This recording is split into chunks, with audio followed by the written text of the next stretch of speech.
Hello नमस्ते. आजची recipe आहे veg noodles. त्याची रेसिपी मी तुम्हाला दाखवते. सगळ्यात पहिले कढई घेतलेली आहे, त्याच्यामध्ये तेल घातलेलं आहे, थोडा अद्रक लसूण चॉप केलेले टाकलेले आहे. तुम्हाला जेवढं स्पायसी पाहिजे त्याप्रमाणे तुम्ही हिरवी मिरची टाकू शकता. त्याच्यानंतर कांदा टाकलेला आहे.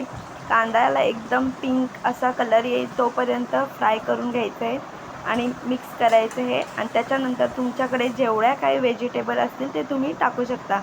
मी इथे शिमला मिर्च घेतलेली आहे, पत्ताकोबी घेतलेली आहे आणि गाजर घेतलेले आहे. तुमच्याकडे बीन्स असेल तर तुम्ही बीन्स पण घेऊ शकता. आणि हे बघा, आपण सगळ्या भाज्या टाकल्यानंतर व्यवस्थित क्रिस्पी म्हणजे थोडंसं नरम होईपर्यंत फ्राय करायचं. आणि त्याच्यानंतर सोया सॉस टाकायचा. थोडंसं मी केचप घातलेलं आहे, शेजवान चटणी घातलेली आहे. तुमच्याकडे जेवढे सॉस असतील तेवढे तुम्ही टाकू शकता. ते एकत्र मिक्स करायचे आहेत. त्याच्यानंतर आपण बॉईल केलेलं नूडल्स आहेत ते मी चाळणीमध्ये घालून ठेवलेले आणि ते एकदम ते सुटसुटीत झालेले आहेत आणि ते घालून घेतलेले आहेत. आणि माझे जर नूडल्स जास्त झालेले तर मला मिक्स करताना येत नव्हतं, म्हणून मी इथे तुम्हाला ते थोडंसं दाखवलेलं आहे, जास्त नाही घातलेलं आहे.